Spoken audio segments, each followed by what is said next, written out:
Hello বন্ধুরা, আমার নাম গজেন্দ্র বিশ্বাস। বয়স ২৪ বছর, উচ্চতা ৫ ফুট ৬ ইঞ্চি। প্রতিদিন ব্যায়াম করার কারণে পেটানো চেহারা। আমার মায়ের সাথে ঘটে যাওয়া সত্যি ঘটনা অনেক সাহস নিয়ে তোমাদের সাথে শেয়ার করছি। এবার মূল কথায় ফিরে আসি। আমার মায়ের নাম আভা রানী বিশ্বাস।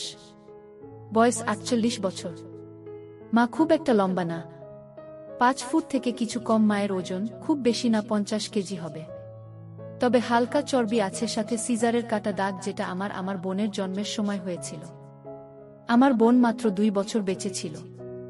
বোন মারা যাওয়ার পর মা বাবা দুজনেই খুব ভেঙে পড়ে। আমি ৫ বছরের ছোট ছেলে ছিলাম, তাই বোন হারানোর কষ্টটা খুব একটা বুঝতে পারিনি। মা বোন জন্ম হওয়ার পর অপারেশন করিয়ে নেয় যাতে আর বাচ্চা না হয়।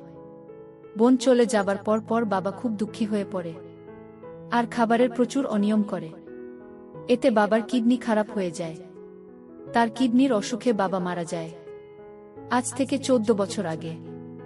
আমি আর বিধবা মাকে সেই থেকে বাড়ির বাকি লোকেদের কাছে অনেক অপমান সহ্য করতে হয়। বাবার পোস্ট অফিসে চাকরি ছিল, ওখান থেকে যে টাকা পায় তাতে আমাদের চলে। মা খুব শিক্ষিত না হওয়াতে বাবার চাকরি করতে পারে না। আমি ছোট থেকেই পড়াশোনায় ভালো ছিলাম, তাই ২ বছর আগে চাকরি পেয়ে যায়। ভালো পোস্টে ৬ মাস ট্রেনিংয়ের পর কলকাতাতে পোস্টিং হয় আমার মিউনিসিপাল কর্পোরেশনের সহকারী অফিসার হিসেবে। কলেজ লাইফে প্রচুর মেয়েদের সাথে সম্পর্কে জড়ালেও সব কাজে খুব পারদর্শী হয়ে পড়ি। বাবা চলে যাবার পর আমি ও মা একে অপরকে আঁকড়ে ধরে বেঁচে থাকি। বাড়ির বাকি লোকেদের অন্যায় ব্যবহারের পরও আমার বিধবা মা নিজের মনের জোরে আমাকে ভালোবাসা দিয়ে বড় করে তোলে। আমাদের ভাগে ২টি রুম, সাথে রান্নাঘর ও বাথরুম। ছোটবেলায় মায়ের সাথে ঘুমাতাম, কিন্তু মাধ্যমিক পরীক্ষার পর আলাদা ঘরে ঘুমাতে চাইলে মা মানা করে। তাই অন্য ঘরে পড়াশোনা করে রাতে মার সাথে ঘুমাতাম। কলেজে পড়ার সময় পড়া ছাড়াও ওইসব নিয়ে খুব ভাবতাম। আমার বাড়িতে লুকিয়ে লুকিয়ে ভিডিও দেখতাম আর বাথরুমে হাত দিয়ে। মা আমাকে আদর করত সবসময়, আর আমিও মাকে খুব ভালোবাসতাম ও শ্রদ্ধা করতাম। তবে মাকে কখনো অন্য নজরে দেখিনি। মা বাবা চলে যাবার পরও অন্য কোনো সম্পর্কে জড়াননি। আমাদের মাঝে কোনো তৃতীয় ব্যক্তিকে আনেনি। শুধু আমাকে ভালোবেসে নিজের সব চাহিদা বিসর্জন দিয়ে বেঁচে আছে। তাই মায়ের প্রতি আমি খুবই শ্রদ্ধাশীল। ২২ বছর বয়সে আমি গ্র্যাজুয়েশন পাশ করে আমি কোচিংয়ে ভর্তি হয়েও সরকারি চাকরির পরীক্ষার জন্য প্রস্তুতি নিতে শুরু করি। ধীরে ধীরে বান্ধবীদের সাথেও সব কাজ করতাম। সেটা আস্তে আস্তে বন্ধ হয়ে যায়, তাই হাত দিয়ে কাজ সারতে থাকি। ইতিমধ্যে মা সুগার ধরা পড়ে, তাই মার যত্ন, পড়াশোনা নিয়ে খুব ব্যস্ত হয়ে পড়ি। কারণ একটা ভালো চাকরি পেয়ে মুখে হাসি ফোটানো আমার একমাত্র লক্ষ্য হয়ে দাঁড়ায়। আমার চেষ্টা সফলও হয়। আমি চাকরি পেয়ে যাই, এতে মার চোখে আনন্দের জল চলে আসে। আমি চাকরি ট্রেনিংয়ের জন্য বাইরে যাই। ট্রেনিং শেষ হলে কলকাতাতে পোস্টিং পাই, তাই কলকাতা যাবার সিদ্ধান্ত নিই। কারণ আমি ভেবেছিলাম আগের চাকরিতে থিতু হয়ে তারপর মাকে নিজের কাছে নিয়ে যাব। মা রাজি না হলেও আমি জোর করে একা কলকাতায় চলে আসি, আর এক বেডরুম, বাথরুম আর কিচেনের একটা ফ্ল্যাট ভাড়া নিয়ে। নতুন চাকরির কাজের চাপে নিজের যত্ন নেওয়ার কথা কি ভুলে যায়। সারাদিন অফিস থেকে বাসায় ফিরে হোটেলের খাওয়া দাওয়া করি, আর অভ্যস্ত রেগুলার ভিডিও দেখি, আর হাত দিয়ে কাজ সারা আর সিগারেট টানা বাজে অভ্যাস শুরু করি। এতে হিতে বিপরীত হয়, আর আমার টাইফয়েড হয়ে যায়। খুব অসুস্থ হয়ে পড়ি। তখন মা খুব ভয় পেয়ে যায় আর মামাকে সাথে করে নিয়ে কলকাতাতে চলে আসে। আমার সাথে একবারে থাকার জন্য। টাইফয়েডের ইনফেকশন কমে আসলে মামা চলে যায়। মামা চলে যাবার পরে মা সারাদিন আমার যত্ন করে, আমাকে খাইয়ে দেয়। আমার সব কাজ করে স্নান করিয়ে দিতে চাইলে আমি রাজি না হওয়াতে মা আমাকে বাথরুমে ধরে ধরে নিয়ে যায় আর দরজার বাইরে দাঁড়িয়ে থাকে। এভাবে আস্তে আস্তে সুস্থ হতে থাকি। ডাক্তার আরও কিছুদিন বেড রেস্ট নিতে বলে। এদিকে মা থাকাতে অনেক দিন ভিডিও দেখতে পারছি না, তাই ছটফট করছি, চালাই। এভাবে হঠাৎ করে একদিন ফোনে নেট ঘাঁটতে ঘাঁটতে একটা গল্পের সাইট খুলে গল্পের মেয়েটির জায়গায় পরিমণি মনে করি, আর ছেলেটির জায়গায় নিজেকে। এভাবে নিজেকে শান্ত করি। এভাবে আর ২ মাস কেটে যায়। এরপর একদিন রাতে মা খুব চাপের ছিল। তোমার দূরে বাথরুমের ভিতরে ঢুকে লাইট জ্বালিয়ে কোনোমতে পেচ্ছাপ করতে বসে। মা হয়তো ভেবেছিলে আমি ঘুমোচ্ছি, তাই দরজা বন্ধ করে। কিন্তু আমি গল্প পড়ছিলাম। তাই মাকে দেখে ফোন নামিয়ে পাশে রেখে দিই। ঘুমানোর অভিনয় করি, হঠাৎ মাকে এভাবে দাঁড়াতে দেখে দরজার দিকে তাকায়। আর আমার মাথা নষ্ট হওয়ার জোগাড়। কোনোদিন আমাকে এভাবে দেখিনি। পরক্ষণেই নিজেকে সংযত করি ও ভৎসনা করি। মাকে আমি কিছু বুঝতে দিই না। কিন্তু রাতে মা যখন আমাকে ধরে ঘুমায় তখন কেন জানি না আমার কেমন জানি হয়। নিজের মধ্যে এই পরিবর্তন আমাকে অবাক করে দেয়। এর মধ্যে একদিন রাতে গল্প করছিলাম। হঠাৎ একটা মা ছেলের গল্প পাই। তারপরে মাথা আমার কাজ করা বন্ধ করে দেয়। একটু আলাদা রকম ফিলিং হয়। নিজের ওপর রাগ হয়, কিন্তু আলাদা রকম উত্তেজনা হয়। একটার পর আরেকটা গল্প করতে শুরু করি। ধীরে ধীরে আসক্ত হয়ে পড়ি। এমন পাগল হয়ে যায় যে গল্পের মায়ের জায়গায় আমার বিধবা মা ও নিজেকে কল্পনা করি। বাবা, তুই এখন ঘুম আসেনি? কত রাত হলো? এমন করলে তো আবার শরীর খারাপ করবে। তাড়াতাড়ি ঘুমা আর ফোন ঘাঁটা বন্ধ কর। আমি একটু ঘাবড়ে যাই, কারণ মা আমার বুকে হাত রেখেছি। ভাগ্য ভালো একটু নিচে রাখেনি, তাহলে খুব বাজে ঘটনা ঘটে যেত। বাবা মারা গেছে প্রায় 18 বছর। মারও জানা আছে নিশ্চয়ই বাড়িতে আমার বিদ্যা অভুক্ত না থাকে। বাইরে কেন যাব? আমাদের মধ্যেও কিছু হলে সেটা একেবারে সুরক্ষিত হবে, কেউ জানবে না, আর বাচ্চা হওয়ার ভয় নেই। কিন্তু বড় প্রশ্ন হলো আমি মাকে রাজি কি করে করব? ট্যাবলেট বা ঘুমের বড়ি দিয়ে কাজ করা আমার পছন্দ না। যা হবে অর্গানিকভাবে, মায়ের ইচ্ছাতেই। কিন্তু সেটা কিভাবে হবে বুঝে পাই না। প্রচুর রিসার্চ করি কিন্তু কোনো লাভ হয় না। আমি বিপাকে পড়ে যাই। কিভাবে কি করব? চোখের নিচে কালো দাগ পড়ে যায়। শুধু জিজ্ঞেস করে, বাবা তোর কি হয়েছে? কিন্তু আমি কিছু বলতে পারি না। আমার জন্মদিনের দিন নিজের মতো করে আয়োজন করে আমরা আনন্দ করি। এরপর মা আমাকে বলে, জন্মদিনে কি উপহার নিবি বাবা? আমি তখন বলি, মা তুমি সুখী থাকবে, খুশি থাকবে, তোমাকে ভালো যেন রাখতে পারি সেই আশীর্বাদ দাও। মা বলে, তুই আমার খুব ভালো ছেলে, আমার স্বপ্নগুলো পূরণ করছিস, আমি খুব খুশি। এই কথা বলে মা কপালে আর গালে একটা হামি দেয়, আমিও একটা হামি দিই। এরপর মা বলে, বাবা একটা সত্যি কথা বলতো, রাতে কি ঘুম আসে না? তোর চেহারাটা তো কেমন হয়ে যাচ্ছে, আমার থেকে কি করছিস? আমি কইলাম, কিছু কথা আছে, সেটা তোমাকে বলা যাবে না। এই ঘটনার দুদিন পর রবিবার দুপুরে মাঝখান থেকে বের হয়। আমি শুয়ে শুয়ে টিভি দেখছিলাম। হঠাৎ দেখি মাথা হালকা পিছলে যায়। আর মা আলনা ধরে নিজেকে সামলানোর চেষ্টা করে। এই ধস্তাধস্তিতে মা এক সেট হয়ে যায়। আর এই অবস্থায় আমি দেখে ফেলি। মা খুব লজ্জা পেয়ে যায়। আর যখন দেখি আমি তাকে দেখছি, তখন মা আমাকে কইল, বাবা দিকে তাকাও, আমার লজ্জা লাগছে। সাথে সাথে সারা দিয়ে ঢেকে নীল আর একটা নাইটি নিয়ে দৌড়ে বাথরুমে চলে গেল মা। অনেকক্ষণ হলো বাথরুম থেকে বেরোচ্ছে না দেখে আমি মাকে দেখতে থাকলাম। কিন্তু মা দরজা খুলছে না। অনেক জোরাজুরির পর মা দরজা খুলল। কিন্তু মায়ের মুখ গম্ভীর। আমি মাকে কইলাম, কি হল তোমার মা? উত্তরে মা কইল, বাবা খুব বাজে ব্যাপার ঘটে গেল। এখন আমি তোর সামনে স্বাভাবিকভাবে থাকব। মা আমার হাত ধরে কইল, বাবা তুই আমার সব দেখে ফেলেছিস? উত্তরে আমি একটু ইতস্তত হয়ে বলি, হ্যাঁ মা, সব কিছু দেখে ফেলেছি। মা মাথায় হাত দিল আর কইল, খুব খারাপ হল জিনিসটা। আমি বলি, না, এটা অতটাও বড় ব্যাপার না। তখন মা বলে, কি বলছিস? আমার সব দেখে ফেললি আর বলছি কোনো ব্যাপার না। উত্তরে কইলাম, মা অত ভাবছ কেন তুমি? বাইরের কোনো তৃতীয় ব্যক্তি তোমাকে দেখিনি। আমি তো তোমারই অংশ। আমি দেখেছি তুমি নিজের ইচ্ছেতে তো আমাকে সব দেখাওনি, ভুল করে হয়ে গেছে। নিজের ইচ্ছেতে দেখালে আলাদা ব্যাপার ছিল। আর তুমিও তো আমাকে কত এক্সিট অবস্থায় দেখেছ। তাহলে কি আমি লজ্জা করে বসে থাক? ঘরে চলো। এটা শুনে মা বলছে, বাবা সে তো ছোট থাকতে দেখেছিস, এখন তো কত বড় হয়ে গেছিস। আর আরেকটা কথা, নিজের ইচ্ছেতে যদি আমাকে দেখে ফেলতে তখন কি আমাকে খারাপ ভাবতে? আমি রেগে গিয়ে কইলাম, আগে শীতের পোশাক পরো, আমার খিদে পেয়েছে, একসাথে খাবো। তারপর আমি একটু বাইরে যাব। আমি স্নান করে আসি, তুমি পুজো দিয়ে নাও। আমি বাথরুমে গেলাম আর হাতের কাজ সেরে নিলাম। আমার মাথা ঘুরে গেল। আমি তাড়াতাড়ি সব পরিষ্কার করে স্নান করতে লাগলাম। আমাকে নিয়ে ভাবতে লাগলাম, যেভাবেই হোক মায়ের সাথে কাজটা করতে হবে। আমি হালকা হালকা ইশারা দেবে আমাকে। এইভাবে স্নান করে বেরিয়ে দেখি মা খাবার রেডি করে ডাইনি নিয়ে বসে আছে। আমি চুল আঁচড়ে বরিস পায়ে লাগিয়ে খেতে বসলাম। আর চোখে মাকে দেখছি মা নিচু হয়ে খাচ্ছে দেখে আমি কইলাম, মা কি হয়েছে? তোমার যা হয়েছে সেটা ভুলে যাও তো। মা বলছে, বাবা আমি বলতে পারছি না, খুব লজ্জা লাগছে। এই কথা শুনে আমি নিজের রাগ সামলে নিয়ে বলি, মা আমি কি করে তোমারে লজ্জা কাটবে তুমি বল। তো মা বলে, আমি কিছু জানি না রে বাবা।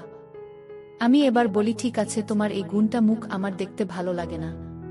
তুমি ছাড়া আমার আর কেউ নেই। আমি তোমার সামনে এক সেট হয়ে যাবা, তুমি দেখে নিও। তাহলে তোমার লজ্জা যদি কাটে। আর মা তুমি পোশাক পরেও যতটা সুন্দরী, পোশাক ছাড়াও তত সুন্দরী। এটা শুনে মা একটু থমকে গেল। তখন আমি মাকে বলি, আমি 8টার দিকে বাড়ি ফিরে আসি, তারপর সব কথা হবে।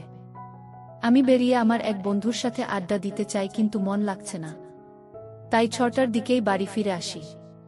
মা আমাকে আসতে দেখে বলে, এত তাড়াতাড়ি চলে এলে যে? আমি বলি, তুমি এমন গোমরা হয়ে বসে থাকবে আর আমি বাইরে আড্ডা দিই, সেটা হয় না। আর আকাশটাও খারাপ করেছে, ঠান্ডাও লাগছে ভালো, তাই চলে এলাম। আমরা একসাথে চা খাই। তারপর মাকে বলি, এবার তুমি আমাকে খুলে কইল, কি হয়েছে তোমার? তো মা কইল, তুই আমার সব দেখলি, তোর বাবা ছাড়া আর কেউ আমাকে দেখিনি। আজ তুই দেখলি কেমন লাগছে? তোর সামনে আসতে লজ্জা লাগছে। খুব ভালো ছিলাম, যে কোনো অভাব ছিল না, কিন্তু কি জানি কি হচ্ছে। তখন আমি রেগে যাই আর বলি, তোমাকে পুরোপুরি এক সেট প্রথম দেখেছি হয়তো, কিন্তু তোমার প্রায় প্রতিটি অঙ্গ আমি দেখেছি। যখন তুমি রাতে বাথরুম যেতে দরজা বন্ধ না করে। না, এটা শুনে একটু হয়ে যায়। এরপর আবার আমি বলি, এই মাঝ বয়সেও এত মেনটেন করে রেখেছে। পেটের ছেলে দেখেছে, তাতেও লজ্জা জিজ্ঞেস করতে না আমি কেন ঘুমাই না? সেটার উত্তর হল, রাতে ঘুম আসে না। 25 বছর বয়সে যে জ্বালা হয়, সব ছেলে ঠিক তেমনি জ্বালা আমার, কাউকে বলতে পারি না। তাই ভালোবাসার অভাবে আমার এই অবস্থা। মা তখন বলে, নিজেকে সংযত করার অন্য একটি উপায় আছে, সেটা করে একটু আরাম পাবে। কিন্তু শরীরকে এভাবে কষ্ট দিস না বাবা। তখন আমি বলি, মা আমার কষ্টের পরিমাণ অনেক, তাই তোমাকে কইলাম, সন্তানের কষ্ট মা ছাড়া আর কেউ বুঝবে না। মা বলে, আমি জানি বাবা। একটা কথা বলি, আমিও তো নিজের চাহিদা ভুলে তোর জন্য বেঁচে আছি। তুই নিজে কষ্ট পেলে আমার কষ্ট হয়। বাবা আমাকে একটু সুখ যে। বাবা আমি তখন বলি, তোমাকে সুখী করা আমার একমাত্র উদ্দেশ্য। আজকে রান্না করতে হবে না, বাইরে থেকে খাবার অর্ডার করছি। কাল তো ছুটি, কালকে বাড়িতে আছি, তাই হালকা খাওয়া যাবে না। এবার বলে, বাবা এটা বুঝছিস, আমার ছেলে মাঝে আমি কোনোদিনও কাউকে আনিনি। তুই আমাকে একটু সুখ দিস তাহলে হবে। আমি বলি, তোমার জন্য আমি সব করতে পারি। যেমন তোমার লজ্জা ভাবটা আগে কাটায় বলে বাথরুম গিয়ে হাত পা ধুই আর সব বাইরের জামাকাপড় ছেড়ে এক সেট হয়ে বাইরে বের হই।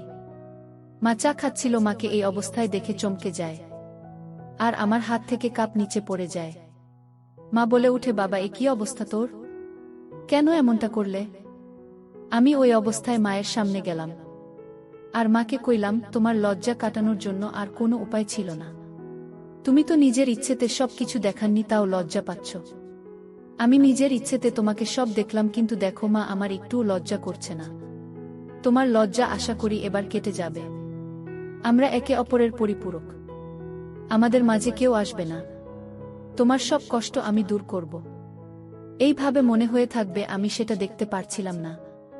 মা আমার কথাগুলো শুনছিল, এক দৃষ্টিতে আমাকে দেখছিল। তারপর মা কইল, কাপড় পরে অসুস্থ ছেলে, ঠান্ডা লেগে যাবে। আর লজ্জা করব না বলে দাঁড়াও, আর একটা হামি দিল আর রান্নাঘরে চলে গেলা। নিজেকে আয়নাতে একবার দেখলাম আর ভাবলাম, চেহারাটা বেশ আমার। আমি এবার পোশাক পরে নিলাম। ইতিমধ্যে খাবার চলে আসলে আমরা তাড়াতাড়ি খেয়ে নিলাম। বাইরে ঝড় বৃষ্টি শুরু হলো, লোডশেডিং হয়ে গেল। আমরা সব ঠিকঠাক বন্ধ করে ইনভার্টার দিয়ে ছোট বাল্ব জ্বালিয়ে সবার জন্য রেডি হলাম। আমাদের ফ্ল্যাটটা 3rd ফ্লোরে, একটি ফ্ল্যাট কি আছে, কিন্তু ওনার বাইরে থাকে। আমাদের উপরে টেরাস গার্ডেন বা শুয়ে পড়ল। আমি বাথরুমে গিয়ে মা কথা ভেবে কাজ করতে লাগলাম, কিন্তু মা ডাকাডাকি করাতে ঘরে চলে আসলাম। মা ঘরে আসতেই জিজ্ঞেস করল, এতক্ষণ কি করছিলে? আমি কইলাম, পটি করছিলাম। তো মা হঠাৎ বলে উঠল, পটি করছিলি না, অন্য কিছু করছি কে জানে। আমি কিছু কইলাম না, জল খেয়ে সোজা বিছানায় উঠলাম ও কম্বল গায়ে দিয়ে মাকে কইলাম, মা আরো গল্প করি। নিজেদের সুবিধা অসুবিধা সব বুঝি, কেবল 10টা বাজে, কাল ছুটি, দেরি করে উঠব। মা কইল, ঠিক আছে, আজ থেকে আমি তোকে ঘুম পাড়িয়ে দেব। আমি বলি, মা একটা কথা জিজ্ঞেস করব, লজ্জা পাবেন না বা রাগ করবে না? তো মা কইল, আমার লজ্জা তুই কাটিয়ে দিয়েছিস না। স্কাইওয়ে পড়তে আমার সামনে লাস্ট এক্সিট হয়েছিস। আজ আবার হোলি, আর তুই যদি নিজে মনের সব কথা আমাকে না বলিস তাহলে আমি রেগে যাব, আর তার থেকেও বেশি কষ্ট পাব। আর ভাববো আমার ভালোবাসা থেকেই কমতি থেকে গেল যে তোর আমি প্রিয় বন্ধু হতে পারলাম না। আমি এটা শুনে বলি, তোমাকে কোনো কষ্ট আর পেতে হবে না। তোমার সব চাহিদা আমি পূরণ করব। তুমি চাইলে আমাকে স্নানও করিয়ে দিতে পারো। তোমার যেভাবে খুশি, আমি মানা করব না। এবার বলো তো মা, নিজেকে কি করে তুমি সম্মত রাখতে আর কি করতে যেটা আমি করতে পারছি না, প্লিজ বলো। এই কথা শুনে মা বলছে, বাবা আমি খুব খুশি হলাম যে তুই নিজের মনের কথাগুলো খুলে বলছিস। তখন আমি কইলাম, মা আমি সবসময় তোমাকে সব বলতে চাই, তবে তুমি যদি অস্বস্তি বোধ করো তাই বলতাম না। আর তুমি যা লজ্জা পাও তাই বলতাম না। তুমি ফ্রি হয়েছ তো আমি আমার সব তোমাকে উজাট করে দেব, যেমনটা তুমি চাও। আমার বিধবা মা, আমার প্রিয় বন্ধু আছে, আর কাউকে লাগবে না। তারপর বলতে শুরু করলো, বাবা তুই এটা ভাবিস না আমাকে শারীরিক কষ্ট পেতে হয়নি। উত্তর কষ্টের পরিমাণটা হয়তো অনেক, কিন্তু আমার কষ্ট কিছু কম ছিল না। অন্য কারো সাথে সম্পর্কে আমি জড়াইনি। তোর মুখ দেখে নিজেকে সংযত রেখেছি, কখনো কখনো নিজেকে নিজেই ঠান্ডা করতাম। বাস আর কিছু না, জানতাম এটা শরীরের জন্য ঠিক না, কিন্তু আমার আর কিছু করার ছিল না। তোর জন্য সব কিছু বিসর্জন দিয়েছি বাবা। আমাকে এবার একটু সুখের মুখ দেখাস। আমার একটু খারাপ লাগলো। আমি কইলাম, মা আগে যা হয়েছে ভুলে যাও, আমি তোমাকে এখন থেকে এতটা ভালোবাসবা, আদর যত্ন করব, তুমি সব কষ্ট ভুলে যাবে। মা তখন কইল, বাবা তোর তো উপায় আছে নিজের চাহিদা মেটানোর, তাহলে নিজেকে নিজে ঠান্ডা করার চেষ্টা করিস না, খুব খারাপ। আমি বলি, মা ডাক্তার ও আমাকে মানা করেছে, কিন্তু মা আমার কোনো বান্ধবী নেই, আমি এখন কোনো সম্পর্কে জড়াবো না। আগে তোমাকে পৃথিবীর সুখ দিই, তারপর দেখা যাবে। তখন মা বলেন, আমার ছেলে বড় হয়ে গেছে, কিন্তু সব সুখ কি আর পারবে? সব সুখ সবার কপালে থাকে না। তখন আমি বলি, কি এমন সুখ যেটা তোমার ছেলে তোমাকে দিতে পারবে না? তখন মা আমার গালে হাত দিয়ে আমাকে বলে, পারবি না রে বাবা, পারবি না, আমাকে ও সুখ দিতে পারবি না। আমি বলি, কেন মা, আমি কেন পারবো না? নিজেকেও তোমাকে সব সুখ দেব, তোমার সব চাহিদা পূরণ করবে, এই প্রমিস করেছি। শুধু তোমাকে মুখ ফুটে বলতে হবে না।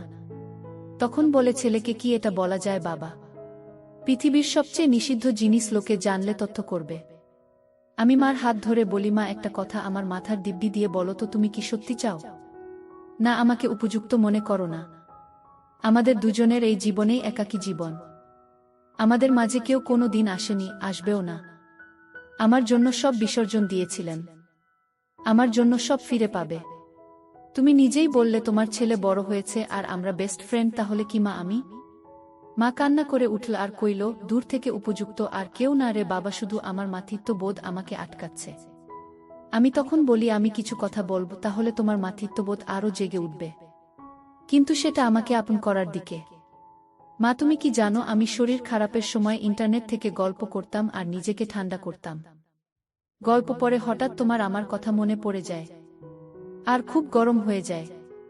মনের চাহিদা তোমাকে পাবার চাহিদাতে পরিবর্তন হয়, কিন্তু কোনো পথ খোলা না থেকে খুব কষ্ট পাই। ডাক্তার দেখাই, সেটা তো তুমি জানোই না। মা তোমার ছেলে বেড়াজালে জড়িয়ে পড়েছে, আমি খুব কষ্ট পাচ্ছি মা, আমাকে বাঁচাও। তোমাকে লুকিয়ে লুকিয়ে দেখি, তাই সেদিন তুমি খুব লজ্জা পাচ্ছ দেখে আমি নিজেই একসেট হয়ে সব দেখানোর জন্য। আমি তোমাকে সুখ দিতে চাই, তোমাকে সুখী করতে চাই, ছেলের কর্তব্য পালন করতে চাই। তুমি আমার কষ্ট দূর করে মায়ের দায়িত্ব পূরণ করো, আমাকে নাও মা। মা তখন বলে, তোর মনে এত কিছু ছিল বাবা, তোকে আমি নিরাশ করব না বাবা, আমাকে সুখ দেয়, তবে বন্ধুর মতো না। যা হবে মা, ছেলে হয়ে আমি মা হয়ে তোর কাছে সব চাই, তাই বাবা কাছে আরো। আমি মাকে আই লাভ ইউ বলে নিয়ে মাকে উঠে বসতে বলি, আর লাইট জ্বালিয়ে দিই। মা কিছু বলার আগে মাকে পা ছুঁয়ে প্রণাম করি আর বলি, এটা আমাকে ছোট থেকে আগলে রাখার জন্য। এরপর যা হবে সব নতুন, সব আলোতে হবে। আর যদি কোনো ভুল ত্রুটি করিও ক্ষমা করে দিও বলে কাজ শুরু করে দিই।